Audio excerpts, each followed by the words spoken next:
Now turn to Section 4.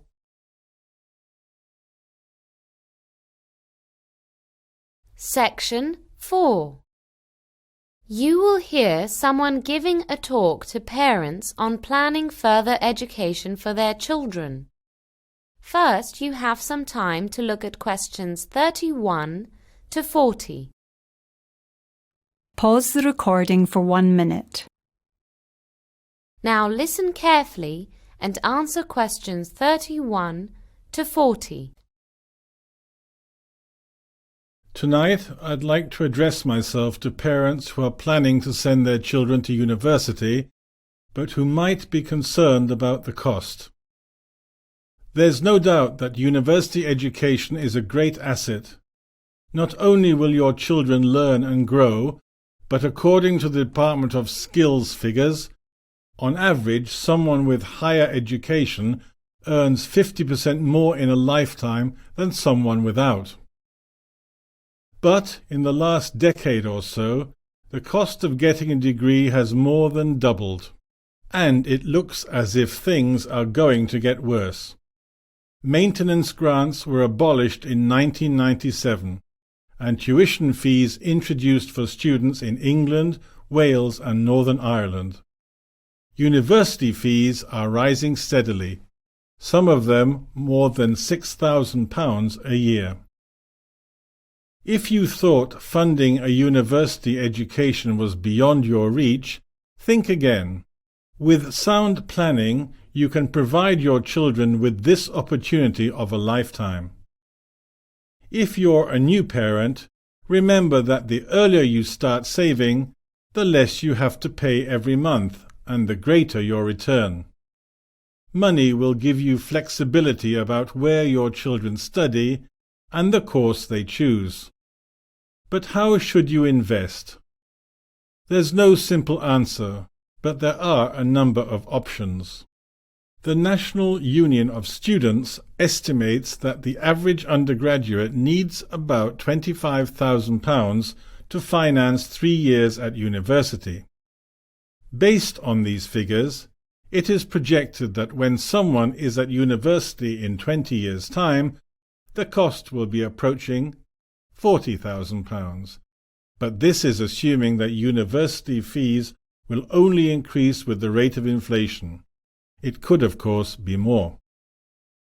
Parents can save money by encouraging their children to study locally and live at home. Almost 80% of the costs students incur are living expenses: rent, food bills, travel, laundry, etc. If your child is already 13 years old and you haven't started to save yet, there is no time to waste. If the young person is interested in joining the armed forces, for example the Royal Air Force, he can get the RAF to sponsor him throughout university. Then he'll fly fighter jets and after that work in the public sector as a commercial pilot. Sponsorship from the armed forces is an option hundreds of students take every year. The RAF, for example, will sponsor students for at least £4,000 a year.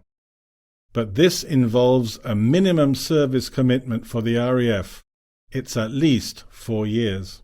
If your child likes the idea of engineering or law, he could consider a sandwich course. These normally involve a paid, year-long placement in the industry that he's studying, plus the normal time at university. You get experience in your chosen field, plus a year's salary.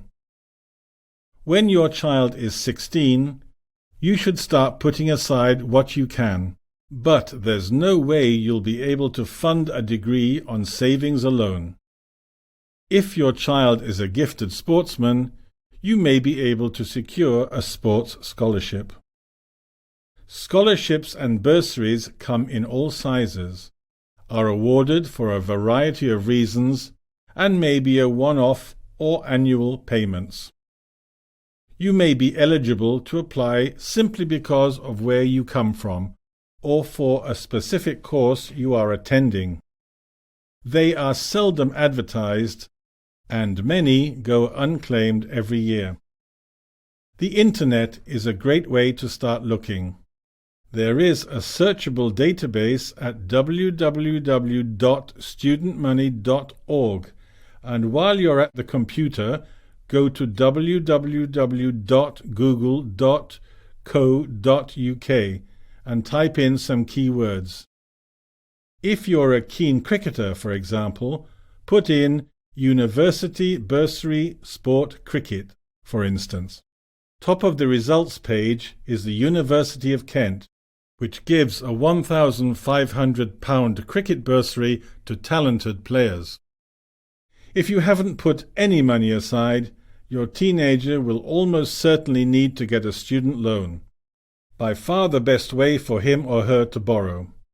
The maximum yearly loan is about £5,000.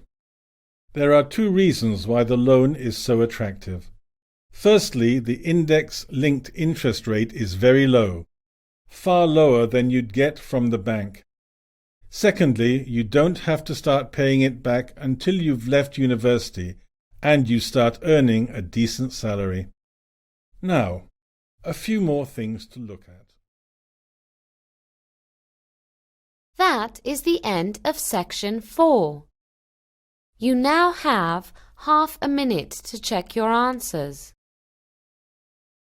Pause the recording for 30 seconds. That is the end of the listening test. In the IELTS test, you would now have 10 minutes to transfer your answers to the listening answer sheet.